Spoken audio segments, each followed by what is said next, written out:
Hello out there to you. Let's do a macro problem. This is a monetary policy type situation here. This is really a model. So we've got money market. So in the money market, this is the one completely controlled by the central bank. And so that's why you see the money supply is constant. So the central bank through open market operations can increase or decrease that money supply. So we're going to call that M. Now, if you're thinking about this algebraically, really this is going to be whatever's on your x-axis because M is like the quantity of money, and in economics we always draw graphs kind of like this, where on the x-axis is the quantity, right? So in traditional math that would be x, and then in this situation it's going to be M, or sometimes even written as MS. Okay. I guess that would just be M, because MS is going to be the vertical line that goes with it. Now, typically in this problem it's just going to be R, but typically in the money market it's the nominal interest rate, because this is not adjusted for any sort of inflationary pressures. Okay, so typically that's how it's going to go. And R is like the price of borrowing money, which kind of leads down to why is this downward sloping? Well, it's because as the interest rate falls, we demand more money because money is cheaper, and as the interest rate rises, households and firms demand less money. Okay, so all right, so let's do this. It wants a graph. We're going to sketch the graph. Let's do that second though, because we want to calculate equilibrium interest rate. So I'm going to set both of those equal to each other, and then I'm going to solve for Q, and I'm going to solve for R. Okay, so easiest is to set them both equal to each other. So this would be 8,000 equals this demand function, and then we'll solve for R. Okay, so I'm going to do that right here. So 8,000 equals 10,000. Let's make a little bit more room here. Make this a little bit smaller. Okay, 10,000 minus 40,000 R. Now, if you notice, this is in thousands, so you could rewrite this guy and chop all those zeros off. You divide everything by 1,000, so then it would just be 8 equals 10 minus 40R. That's a lot easier to work with, in my opinion, but if you don't want to do that, let's do this. Okay, so we're going to take this over to this side, so that's negative 2,000 equals negative 40,000 R, and then divide both sides by 40,000, so we get R, or sorry, divide both sides by negative 40,000. So I'll do that in a calculator just so you see me doing this here. So it'd be negative, 2,000, we'll make that number negative, divided by 40,000, we'll make that number negative, and we get 0.05, which is just like saying 5%. Okay, you would have got the same answer if you solved it for that. So the equilibrium interest rate is 5%. And then the amount of money, we're just going to insert this into our demand function. So do that right here. So this would be M equals 10,000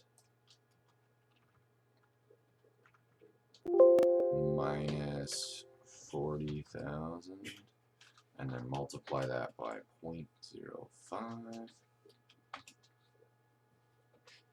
So we'll get 40,000 times 0.05. That's 2,000, and then 2,000 minus that would be 8,000. So 8,000. Now that makes sense. That's a proof of it, but that makes sense because the money supply isn't going to change. So it has to be 8,000 because that's what the central bank is going to keep it in Econometallica. Okay, at least for right now. Okay, so we're drawing our graph. What do we know? Okay, so let's do it this way here. Make that a little smaller. And I'm just doing this right in paint. Okay, so one thing we know is that This is M, or you could call it QM. This is 8,000 right here, and it's going to be a vertical. I'll make it green for money. Make it a vertical line just like that. Okay, and then what else do we know? We know that this is MS. We know that it's going to be crossed by the demand curve at 5% or 0.05. Okay, or 5%. You can ask how they want that written. Okay, and then what we need to know is where does the demand curve start and where does it end? Okay, so the ending is kind of easy. So we're just going to put in a 0 there. So if money was basically free, put a 0 right there. The consumers would demand 10,000. So that's the end, or not consumers, but whoever's a borrower. That's the end right there. Okay, that's a 0 interest rate, and so that'll be the end of the point there. So this, like that. Okay, and this will be money demand. Now, where does it start? Okay, well, let's find out. So for that, we want to know, we want to just put 0 for the quantity of money. Okay, so I'll just put a 0 right here. So we'll go 0 equals 10,000.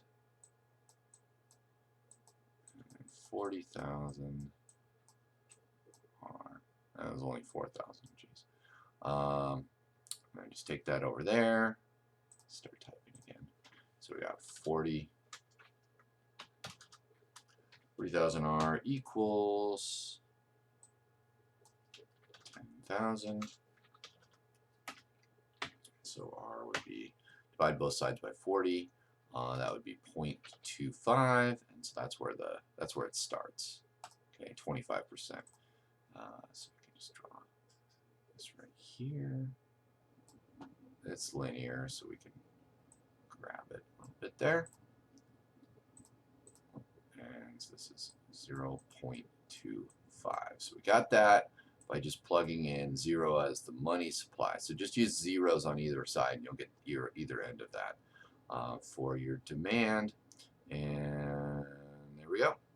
Okay. Oh, interest rate in percent. So then what they really want is 25% and then 5%.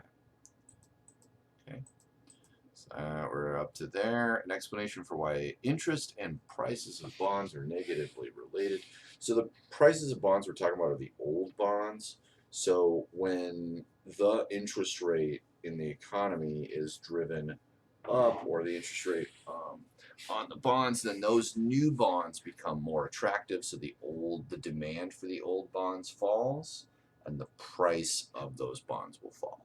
Okay, so bonds now, if the interest rate is being driven down, then the new bonds are worth less than the old bonds, or the old bonds are worth more suddenly. So the price of the old bonds with the higher interest rate are going up. Okay, so usually there's a fixed rate on those bonds. Okay, and then finally, suppose the interest rate in this country is currently at 10%. So if we're at 10%, we're somewhere up here. Just draw it on the graph. So there's less demand than there is supplied.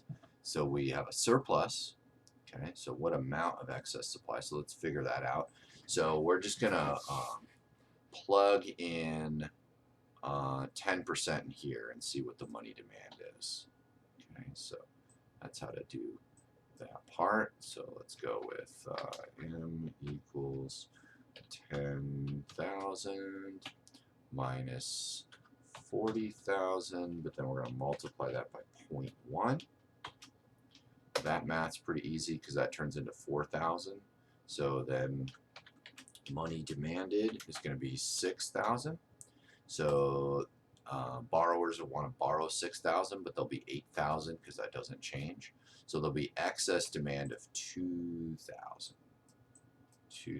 2,000 is too much. How will the market adjust back to equilibrium? The interest rate will fall. Okay, R will fall until it gets back to 5%. Okay, fewer people will borrow, And so banks will make more attractive loans at lower rates, and that's how to solve that. Okay, so this is algebraically how to solve a little money market macroeconomics problem.